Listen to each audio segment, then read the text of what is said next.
It's 2018, the BlackBerry is alive, and I like the fact that it is. Not only because of the nostalgic rush I get when I look at it or use it, but also because it's something different. Now, I don't have a problem with current day flagships or anything, but if you're a tech head like myself, something like the Key2 just makes you smile and want to try it out. So I did just that, and I gotta say I'm really liking this phone, and it's actually fun to use. Now, whether or not it's worth its price tag will be entirely up to you, so let's go ahead and take a look at what exactly you're getting with this phone.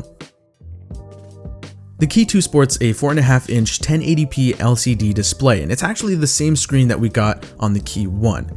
It's not a great display, it's not a bad one either, and it's definitely not as bright as I would like it to be, but it gets the job done. Below that, we've got the set of backlit capacitive Android navigation keys, and below that, we've got the star of the show, that classic BlackBerry QWERTY keyboard. On the right hand side, you'll find the volume rocker, you've got a textured power button, and the customizable convenience key. On the left, you'll find the SIM card slot, which also houses a micro SD card slot. There's a headphone jack up top, USB-C charging port on the bottom, along with a single bottom firing speaker, and on the back, you'll find the dual camera setup. Now, in terms of build, the Key2 is pretty solid. While the back is plastic, it's a nice, soft touch textured plastic, which I think is a nice combination with the 7000 series aluminum frame. The design here is classy, and I really like it. It's more squared off compared to its predecessor, and it's so stylish that it makes me want to put on a suit jacket whenever I use it. Okay, maybe not, but you guys get the point. One unfortunate thing about the build here is the lack of water resistance, and while it does make sense why it's not here with the whole physical keyboard, I still wish it was. So what is it like using a BlackBerry nowadays? Well, it will definitely be a conversation starter, and I really wish I recorded people's reactions to the phone when I showed it to them. I got blank stares in disbelief, wide eyes and dropped jaws, even laughs and lines about missing physical keyboards. Getting into that keyboard, again, classic BlackBerry QWERTY. It gives off a nice tactile response, and gotta love that clicky feel and the sounds that come along with it. The keys are nicely backlit, they're actually 20% larger than the Key1's, and just like the Key1's, the Key2's keyboard doubles as a trackpad for application scrolling, typing gestures, as well as the spacebar acting as the phone's fingerprint reader, which by the way has worked well in my use. A neat feature with this keyboard is that you can use it to trigger shortcuts, whether it be opening an app, sending a message, speed dialing someone, pretty much anything you want. When you're on the home screen, you can set any letter to trigger what you'd like with a single press, and you can add an additional shortcut to the same key with a long press. Now, we got these shortcut features with the Key1, but they only worked within the stock BlackBerry launcher. And that's still sort of the case here. However, you can take advantage of this new button on the bottom right. This is what they're calling the speed key. This allows you to use your shortcuts not only from a third-party launcher like Nova Launcher, but also from within whatever application you're using at the moment. It's super convenient. So typing on this keyboard will undoubtedly take some getting used to. I've been using this phone for a couple of weeks as my daily driver, and I still find myself making mistakes, looking around for certain symbols, and accidentally swiping for predictive text. I also did experience some finger fatigue after typing for long periods of time, but that's to be expected. And I'm not a fan of just how clicky the spacebar is. Sure, you gotta love the clicky sounds, right? But I feel this is a bit too clicky.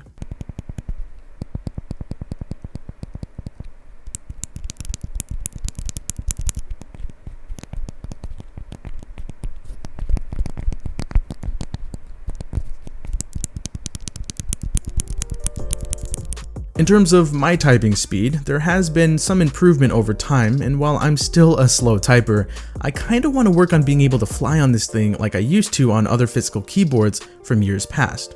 All in all, it's a fun keyboard to use.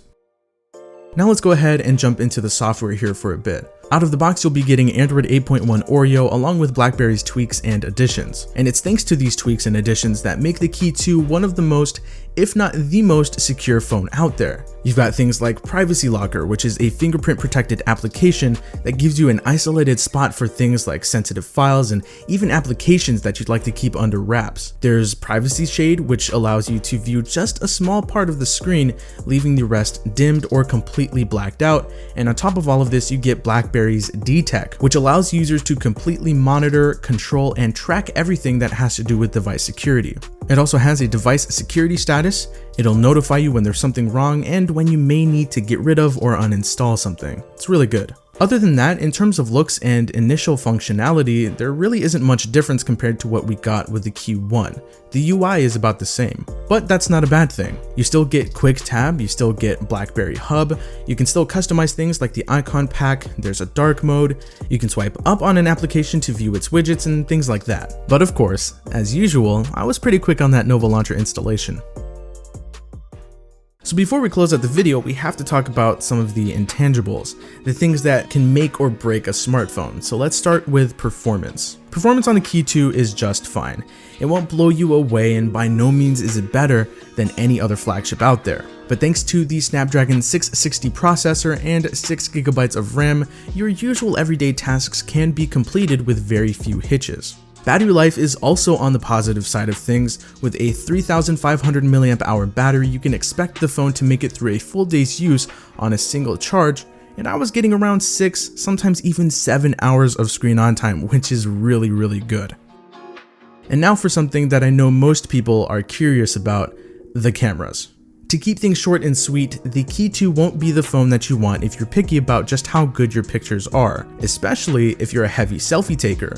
There are certainly better options out there. On the flip side, however, this isn't saying the pictures that come out are garbage. You can actually get some really nice looking shots, and for a lot of people, these will get the job done. Results will be hit or miss, especially in low lit conditions, and all the secondary lens does is give you 2x optical zoom and portrait mode shots, which actually aren't that bad at all, although these can be a bit inconsistent as well. On the video side of things, the Key2 can shoot in up to 4K at 30 frames per second, but the unfortunate lack of optical image stabilization does take away from the really solid looking video footage you're able to get otherwise. All in all, the cameras on the Key2 are pretty solid. Just make sure you're in well lit conditions for the best results.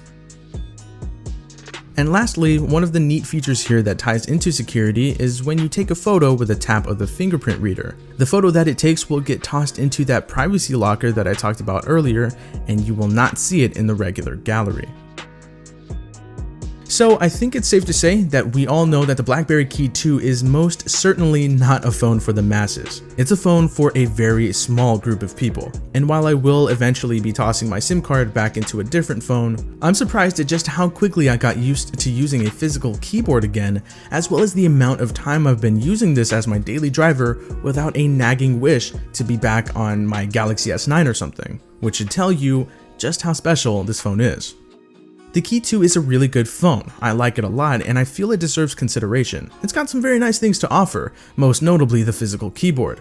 But whether or not the phone is worth its rather weighty $650 price tag depends on you and what you're looking for. If you're looking for a phone that is incredibly unique and totally stands out on its own among the crowded bezel-less, notched display smartphone market, and you want something that has a tactile physical keyboard, then go for it. So what do you guys think of the BlackBerry Key2? Go ahead and let us know your thoughts by dropping them down below in the comment section, and we'll all talk about it. But anyway, that does it for this video. I hope you guys enjoyed it. If you did, feel free to hit that like button, subscribe to the Android Police channel if you're new. That does it for me. I will talk to you guys later, and thank you so much for watching.